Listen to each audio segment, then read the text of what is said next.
Children 11 science. Today we'll see Bohr's model for hydrogen atom. ठीक है. Niels Bohr was first to explain the general features of hydrogen atom and its spectrum. Spectrum yesterday I told you. Now postulates of Niels Bohr's model. Okay. उन्होंने बताया था कि hydrogen atom के बारे में सबसे पहले उन्होंने बताया कि न्यूक्लियस का कॉन्सेप्ट दिया और न्यूक्लियस के चारों बाजू, न्यूक्लियस तो वैसे रदरफोर्ड एक्सपेरिमेंट से पता चल गया था, बट न्यूक्लियस के चारों ओर फिक्स्ड ऑर्बिट्स होते हैं, फिक्स सर्कुलर पाथ्स होते हैं, उसमें इलेक्ट्रॉन मूव करते हैं. So the electron in the hydrogen atom can move around the nucleus in circular path of fixed radius and energy. They are known as orbits. These fixed paths are known as orbits.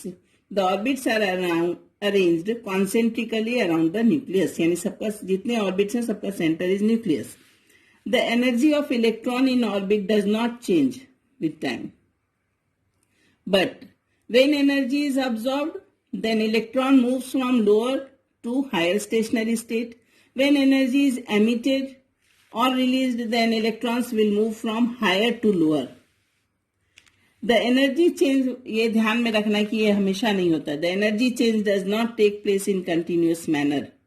It does not happen always. Then the frequency of radiation absorbed or emitted, जो radiation उसने absorb किया तो lower से higher में गया, जो radiation उसने release किया तो हायर से लोअर में आया. So the frequency of radiation absorbed or emitted when two transitions occur, when the transition occur between two states that differ in energy, delta E, ठीक है ना.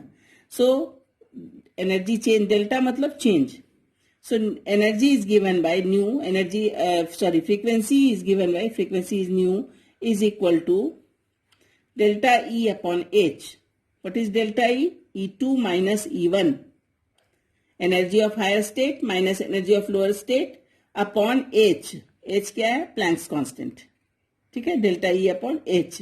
This model, this is also known as Bohr's frequency formula. ठीक है, या Bohr's frequency rule. Then comes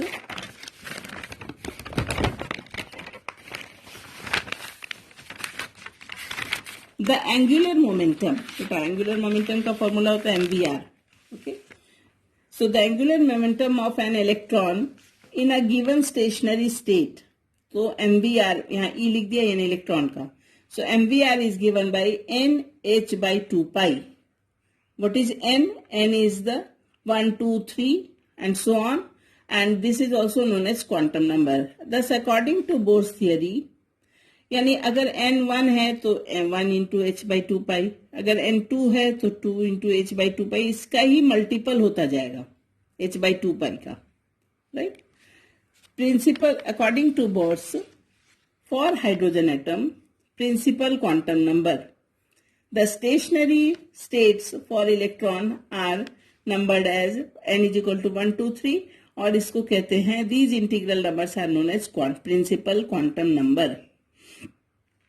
The radii of stationary states are given by, radii का formula क्या लिखेंगे? n square into a0, where a0 की value fix है 52.9 picometre.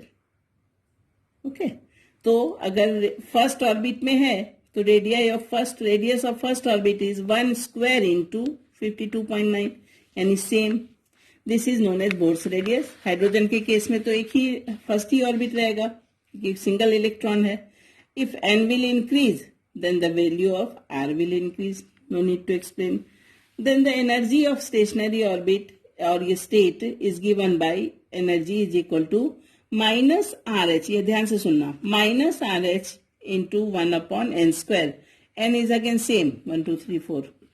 RH is equal to, what is RH? Rydberg constant, name based upon the name of the scientist.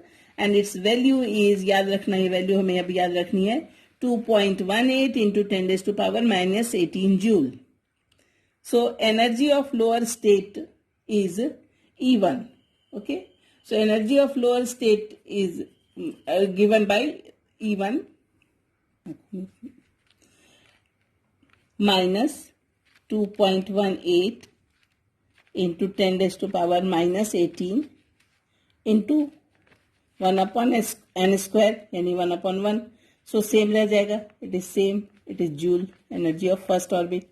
Energy of E2 suppose करो ले लें तो -2.18 into 10⁻⁸ it bar constant के पहले value लिख दिया into 1/2². So 4 1/4. when you will divide it will give you -0.545 into 10⁻⁻18 joule.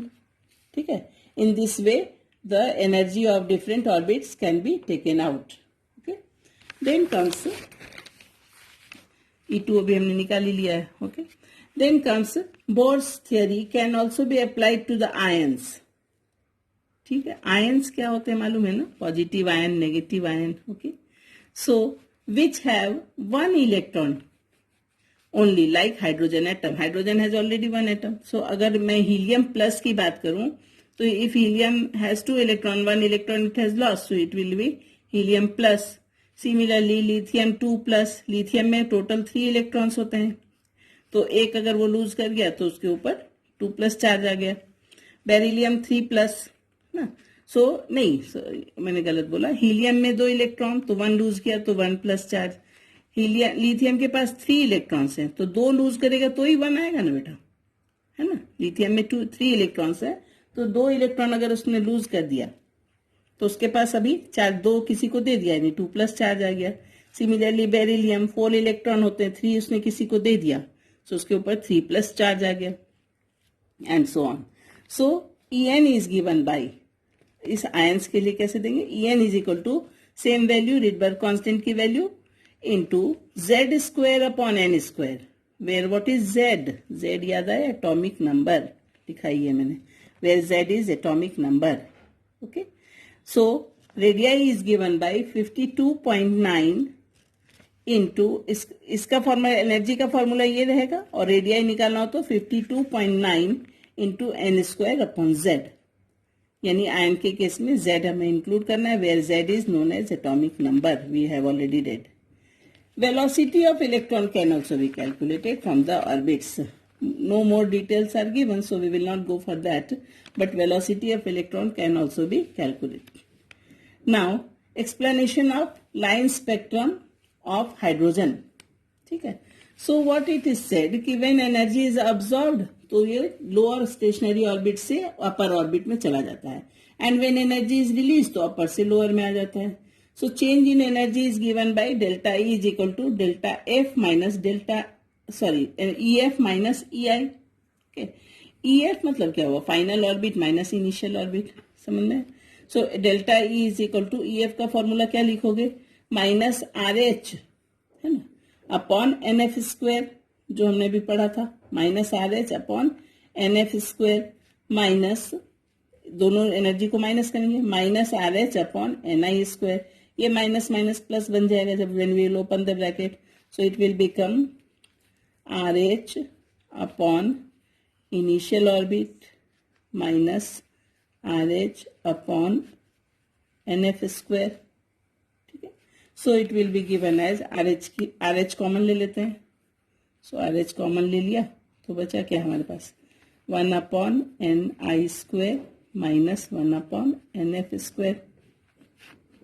So it will B RH की value लिख दो, 2.18 इंटू 10⁻⁻18, और जो हमारा ये वैल्यू है 1/NI² माइनस 1/NF².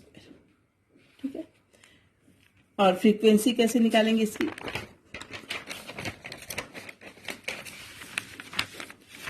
न्यू की क्या फॉर्मूला है, nu is equal to delta E upon H. Okay.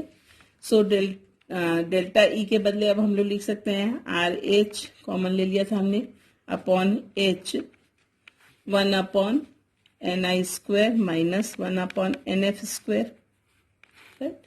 So delta E की RH की वैल्यू क्या होती है, रिडबर्ग कांस्टेंट अभी हमने लिखा 2.18 इंटू 10⁻⁻, माइनस, ये याद रखना ये फिगर हमें, है ना, this joule upon Planck's constant. H मतलब क्या, प्लैंक्स कांस्टेंट.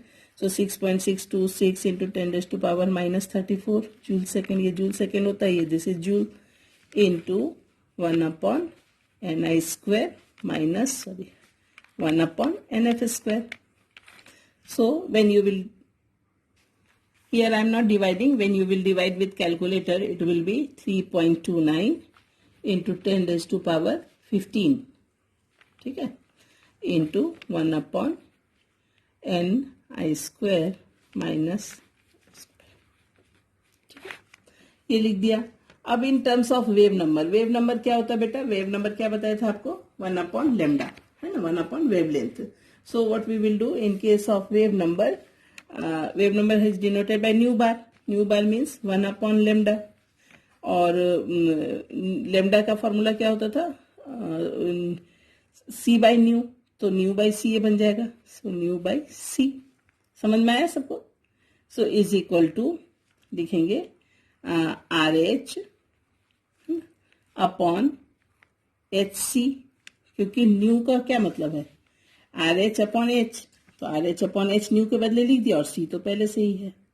बात समझ में आई? न्यू के बदले क्या लिखा हमने? आर एच अपॉन एच, तो ये लिख दिया, और 1 अपॉन ये तो है ही हमारे पास. So 1 upon N I square minus 1 upon N F square. वही चीज को सिर्फ हमने यहाँ सी एक एक्स्ट्रा आ गया, right. So when you will divide, R H की वैल्यू ये तो हमने पहले से ही डिवाइड करके रखा हुआ, आर एच अपॉन एच अभी निकाल लिया है. So 3.29 into 10 raise to power 15, ये पोर्शन हमने अभी कैलकुलेट कर लिया है, डिवाइडेड बाय लाइट की velocity 3 into 10 raise to power 8 metre पर सेकेंड, है ना, into 1 upon N I square minus 1 upon n square. Again, when this figure will be divided, it will give us 1.09677 into 10 raised to power 7. 1 upon n I square minus 1 upon n f square. This formula we will use. Yeah, I am n. So this formula we will use to solve the numericals. Tomorrow I will explain you the different numericals, and I will try to send 2-3 numericals in PDF form. Thank you.